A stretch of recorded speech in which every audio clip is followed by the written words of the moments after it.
दोस्तों अस्सलाम वालेकुम, नमस्कार, जोहार सभी को। अभी जो वक्फ अमेंडमेंट एक्ट जो आया हुआ है उसका अभी नोटिफिकेशन भी जारी हो चुका है। अब ये बिल नहीं है, अब ये कानून है। तो इस पर जो बहुत सारे लोग जो अपना अपना जो दिमाग लगा रहे हैं और बहुत तरह की बातें हो रही है। पहले एक चीज़ तो ये थी कि अभी तक वक्फ के अंदर कितना ज़मीन है, कितना संपत्ति है, इस चीज़ का पता किसी भी मुसलमान को नहीं था। और वो लोग जो बहुत दिनों से इस पर कुंडली मार के बैठे हुए थे और वो लोग इतने दिन से पैसा का जो गबन कर रहे थे, वो लोग अभी बहुत परेशान हैं। हालांकि बीजेपी तो कह रही है कि हम लोग मुसलमान के लिए लेकर के आए हैं ये बिल, मुसलमानों का इससे भला होगा। वो तो कहीं से हजम होने वाली बात है ही नहीं, क्योंकि अभी कुछ दिन पहले आप लोगों ने सुना होगा सोशल मीडिया के माध्यम से या फिर पूरे देश में ये चीज़ चल रहा था कि किस तरह से अपने घर के छतों में नमाज पढ़ने को लेकर यूपी सरकार ने किस तरह से मना किया था कि अपने घर के ऊपर भी छत के ऊपर नमाज नहीं पढ़ सकते या फिर होली में बाहर नहीं निकल सकते। और इससे पहले बटेंगे कटेंगे का नारा लगा रहे थे। तो उन लोगों से हम लोग क्या उम्मीद कर सकते हैं? मुसलमानों के प्रति जो है उनका जो दोहरा चरित्र है, दोहरा रवैया है उनका, वो जो है वो तो डसेंगे ही, वो सांप हैं। लेकिन ये अपने लोग जो इतने दिनों से वक्फ का चेयरमैन और उसके जो ओहदेदार जो बन करके बैठे हुए थे और इतने दिनों से जो पैसा खा रहे थे और गबन कर रहे थे, तो उन लोगों का क्या होना चाहिए?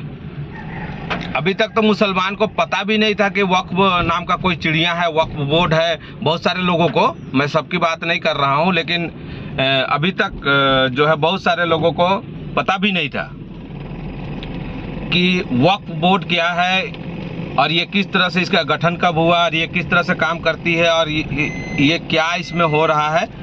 इसका जो है किसी हर एक आदमी को जो है पता नहीं था। लेकिन अभी मौजूदा दौर में 99% मुसलमानों को पता चल चुका है कि ये वक्फ बोर्ड क्या है और इसमें कौन लोग थे, वक्फ करने वाले लोग, और कौन लोग वक्फ की ज़मीन को हड़पने या फिर उसका गलत इस्तेमाल कर पैसा खाने वाले लोग कौन हैं, ये भी बहुत सारे लोग जान चुके हैं।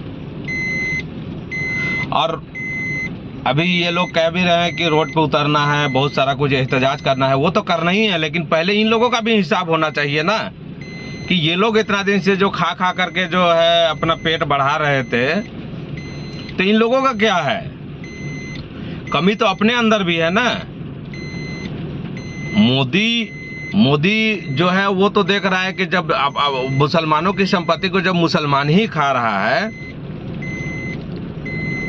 तो क्यों ना हम लोग अब इसको लूट करके खाएं? वो लोग अपना दिमाग लगाया है। आप अगर मुसलमानों का संपत्ति का अगर अभी जिस तरह से आप लोग आवाज़ उठा रहे हैं, जो इसके मुसलमानों के नुमाइंदे जो बन रहे हैं, अगर ये लोग अगर पहले ही इस तरह का अगर दूरदर्शिता सोच अगर इनका होता, अगर ये लोग अगर जानकार होते और आगे भांप लिए होते कि किस तरह से आगे हम लोगों का इस वक्फ बोर्ड पर हमला किया जा सकता है, तो अभी तो 60% का पता चल रहा है कि 60% ज़मीन का या 60% जायदाद का पेपर ही नहीं है। तो ये तो और डबल मुसीबत वाली बात हो गई, दोहरी मुसीबत है।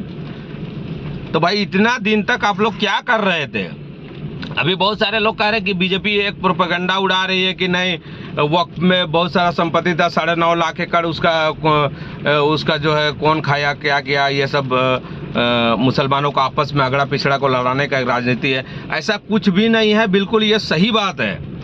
आखिर कुछ ना कुछ तो 60% में ठीक है, मान के चलिए कि कब्रिस्तान है जिससे इनकम नहीं आता हो, लेकिन 40% जायदाद जो है उसमें तो आता होगा ना। उसका इनकम तो आ रहा होगा ना।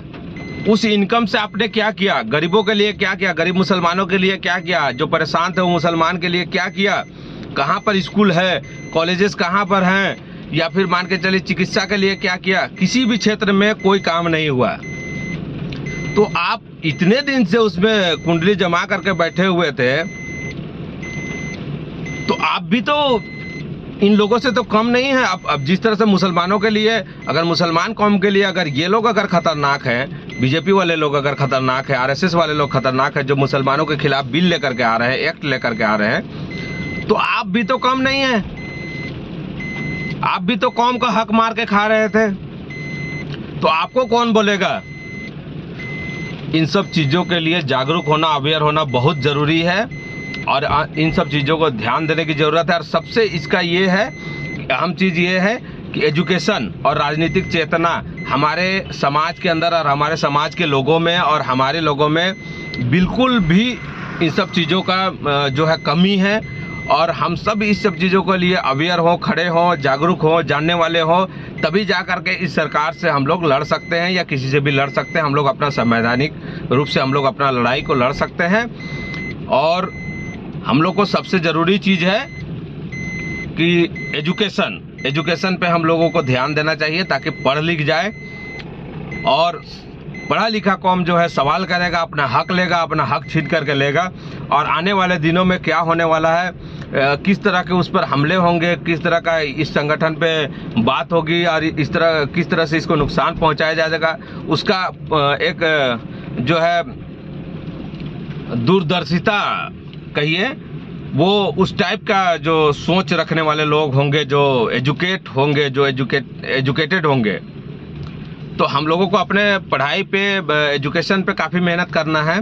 अब दुर्भाग्य की बात देखिए कि जितना भी पैसा आया वक्त के सहारे या जहाँ से भी आ रहा है या आ रहा होगा या इतना दिन से जो भी हुआ, तो जो लोग उसके चेयरमैन हैं और उसके अध्यक्ष और उसके जो बोर्ड पे जो बैठे हुए हैं, जो लोग ओहदेदार हैं उसके, उन लोगों का देख लीजिए आप, उन लोगों का हजारों करोड़ का संपत्ति जो है बढ़ चुका है। और आम मुसलमान का स्थिति बद से बदतर है। आखिर क्यों भाई? आपने स्कूल एक भी नहीं खोला है, वक्फ बोर्ड का जो संपत्ति है उसके जो आय आ रहा है, उससे जो इनकम हो रहा है, उसके नाम से आप एक भी स्कूल भी नहीं खोले हैं, कॉलेजेस भी नहीं खोले हैं, कहीं पर हॉस्पिटल भी नहीं बनाए हैं। तो सवाल तो इन लोगों से भी बनता है ना। तो इसीलिए जो भी हो सोच समझकर कदम उठाया जाए और अपने अंदर जो है झांका जाए सबसे पहले। और दूसरा, जो दुश्मन है, जो हम लोगों के खिलाफ जो साजिश कर रहा है या करने वाला है और आगे भी इसी तरह से साजिश करता जाएगा, अगर हम मजबूत नहीं हुए, अगर हम सोचने और समझने वाले और हम अगर इंटेलेक्चुअल नहीं बने, तो हमारे ऊपर इस तरह से और भी जो है हमारे ऊपर साजिश होता रहेगा।